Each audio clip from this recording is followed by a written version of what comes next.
Welcome back to the deep dive. Today we are attempting something. Well, something ambitious. We're looking at the origin story of modern America. And not the one you're thinking of. Exactly. Not the Revolution, not Washington crossing the Delaware, none of that. I'm talking about the years between, 1865 and roughly 1900. An era that usually gets slapped with the label the Gilded Age. Right. But it's so much more. It's Reconstruction. It's the Wild West. It's this industrial explosion. It's just this massive, chaotic slice of time where the United States effectively grew into itself. You know, the mission for this deep dive seems pretty clear from our research. We're essentially building the ultimate cheat sheet for this entire period. Which is so useful because these things are always taught in pieces. You get a week on cowboys, a week on factories. And maybe a very confused day on Reconstruction politics. But you can't understand one without the others. They aren't separate stories at all. They're completely intertwined. Okay, so let's dive in. The Civil War is over. It's 1865. The guns are silent. But the vibe I'm getting is that the fighting didn't really stop. It just changed locations. That is the perfect way to put it. Yeah. The battlefield moved from places like Gettysburg to the halls of Congress. The question wasn't, can we win anymore? It was, how do we actually put this broken country back together? And right away, there's a huge clash. It starts with Lincoln, right? Before he was killed, he had a plan. You did, the 10% plan, and it was, compared to what came later, incredibly lenient. Lincoln's goal was quick reunification. He wasn't interested in punishing the South. But he dies, and that whole vision of healing dies with him. And the country gets stuck with Andrew Johnson. And looking at Johnson's background, he seems like the absolute last person you would want in that job at that moment. He was a strategic pick for VP that just backfired spectacularly. Absolutely. He was a Democrat from Tennessee, a states' rights guy. Yeah. Through and through. He was only on the ticket to appeal to pro-union Democrats during the war. So the war ends, and his attitude is basically, okay, slavery's gone, the 13th Amendment is done, we're good. Let the southern states handle their own business now. Exactly. He wanted to bring them back in fast, with almost no strings attached. But he was walking right into a buzzsaw. The radical Republicans. And that wasn't an insult. That's what they called themselves. And their vision was the complete polar opposite of Johnson's. They saw the South as conquered territory. Not as brothers returning to the fold. Not at all. They believed the whole point of the war was to fundamentally remake Southern society and, most importantly, to fully incorporate 4 million freedmen, the formerly enslaved people, into the country. So you have the president saying hands off and Congress saying, oh no, we need to intervene heavily.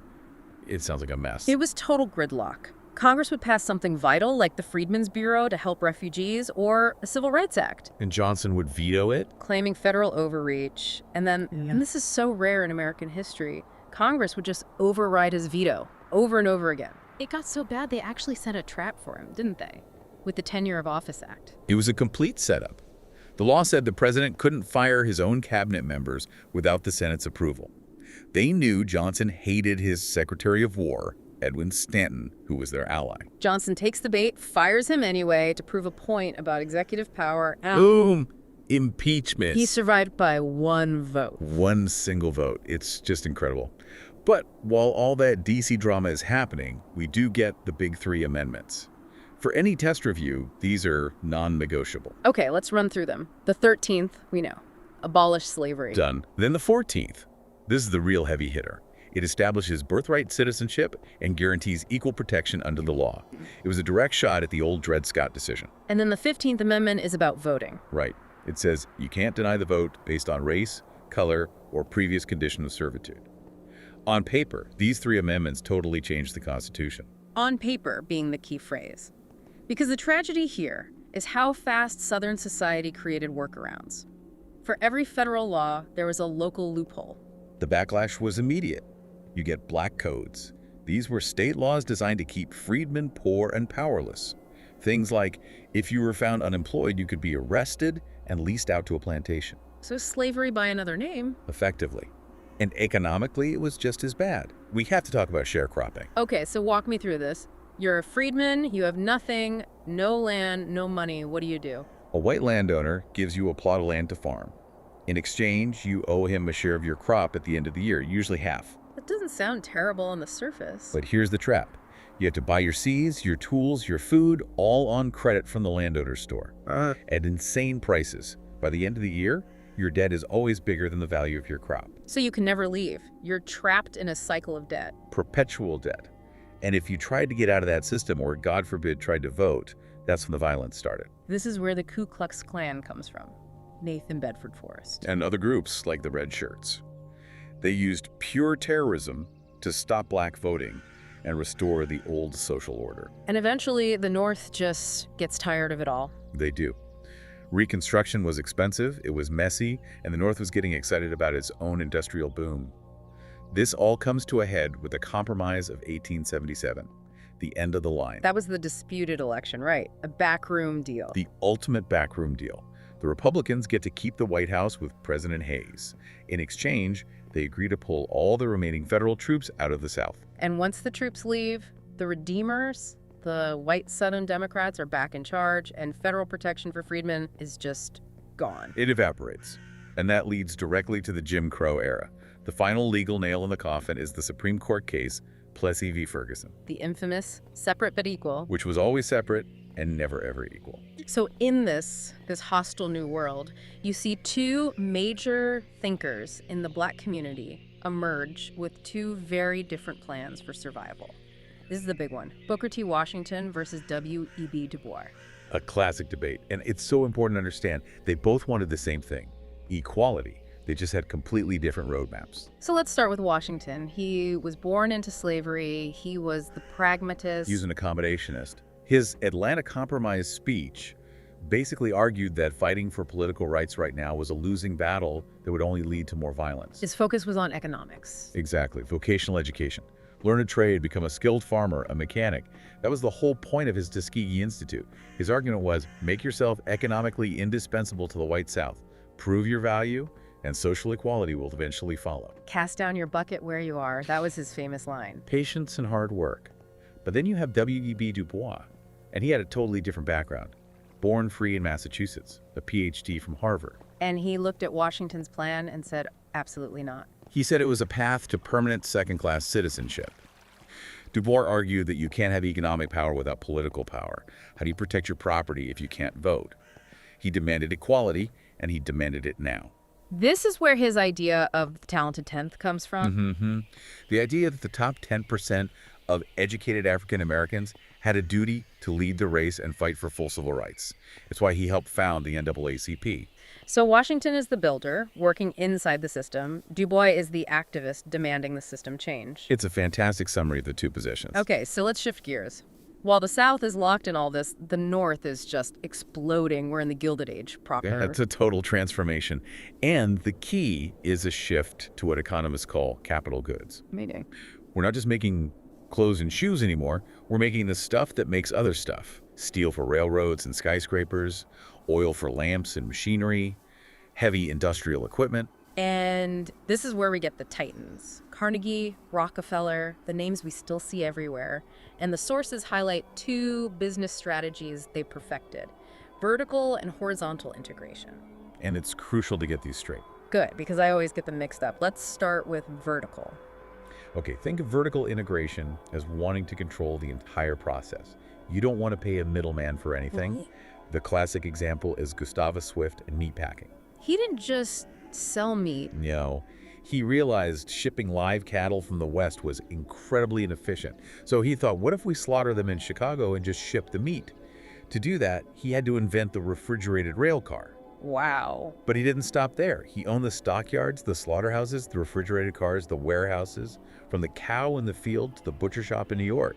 He controlled every single step. That's vertical. Owning the whole ladder? Precisely. Andrew Carnegie did the same thing with steel. He owned the iron mines, the ships, the railroads, and the mills. Okay, that makes sense. So what's horizontal integration? Horizontal is simpler and maybe more brutal. It's just buying out or destroying your competition to create a monopoly. This is John D. Rockefeller and Standard Oil. His focus was on the refineries, right? Exactly. That was the bottleneck. So he would use his massive company to drive down prices in one area, bankrupt his local competitors, and then buy their refineries for pennies on the dollar. Until he owned almost all of them. At its peak, Standard Oil controlled something like 95% of all oil refining in the country. That's a monopoly. That is horizontal integration. Which leads to that big historical question. Are these guys captains of industry or robber barons? It's the central tension of the era. The captain of industry argument is that they built America. They created massive efficiencies, lowered prices for consumers' kerosene and steel, became affordable for everyone because of them. But the robber baron argument points to the cost. Crushing workers, corrupting politics. Destroying small businesses. Yeah. It's all true. Carnegie tried to square this circle with his gospel of wealth. The idea that the rich had a duty to give their money away. But specifically how they gave it away. He hated simple charity. He believed in building ladders, public libraries, universities, concert halls, places where the ambitious could pull themselves up. Yeah, but the people working 12-hour shifts in his mills probably weren't using those libraries much. Which brings us to labor. You can't talk about the titans without talking about the workers. Conditions are awful, dangerous, low pay, no job security. And so naturally, you see the rise of labor unions. The sources point to two big ones. The Knights of Labor and the American Federation of Labor, or AFL. And they could not be more different. The Knights of Labor were the dreamers, the idealists. They wanted one big union for everybody, skilled, unskilled, women, black workers. And they wanted to change the whole system. Right. They wanted an 8-hour day, an end to child labor, a cooperative society. But they got associated with the Haymarket Square riot, a bombing in Chicago. They were branded as anarchists, and they just collapsed. And into that void steps the AFL. Led by Samuel Gompers. And these guys were pure pragmatists. They weren't trying to overthrow capitalism. They just wanted a bigger slice of the pie. Bread and butter issues. Exactly. Better wages, shorter hours, safer conditions, small, achievable goals. But they were also very exclusive, mostly skilled white male workers. They survived and grew because they were less radical, but they left a lot of people behind. Now, all of this is happening in the cities, which are just exploding in size, and a big part of that is the new immigrants. This is a huge demographic shift. Yeah. Immigration used to be from places like Germany and Ireland. Now millions are coming from Southern and Eastern Europe. Italians, Poles, Greeks, Russian Jews. And they're landing in these cities with nothing, and the first person they meet isn't a government agent, it's the local political machine. Like Tammany Hall in New York. Yeah. Run by the infamous Boss Tweed. These machines were like a shadow government. They provided services the real government didn't. Need a job, coal for the winter, help with the landlord, see the ward boss. It wasn't free. Nothing was free. The price was your vote. And that's how they stayed in power and how they got rich through graft. Kickbacks, basically. The classic example. The city needs a new courthouse. Tweed approves the project.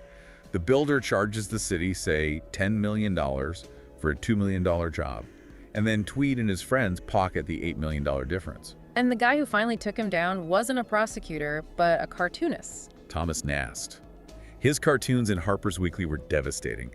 Tweed famously said his voters couldn't read, but they can't help seeing them damned pictures. Nast made him a national symbol of corruption. Okay, so we've covered the South and the North. We have to go west. The map is being filled in. The closing of the frontier. And it's driven by government policy, mainly the Homestead Act. 160 acres of free land if you go out there and farm it for 5 years. It created this myth of rain follows the plow. A terrible piece of science, but fantastic marketing. It sent thousands west, along with mining booms and the huge cattle ranching industry. But that land wasn't empty. And that brings us to the tragic story of Native American policy. It's a huge shift. The policy used to be removal, just pushing tribes west. Then it was reservations. But by this period, the new idea was assimilation. Kill the Indian, save the man. It's a brutal phrase, but that was the literal goal.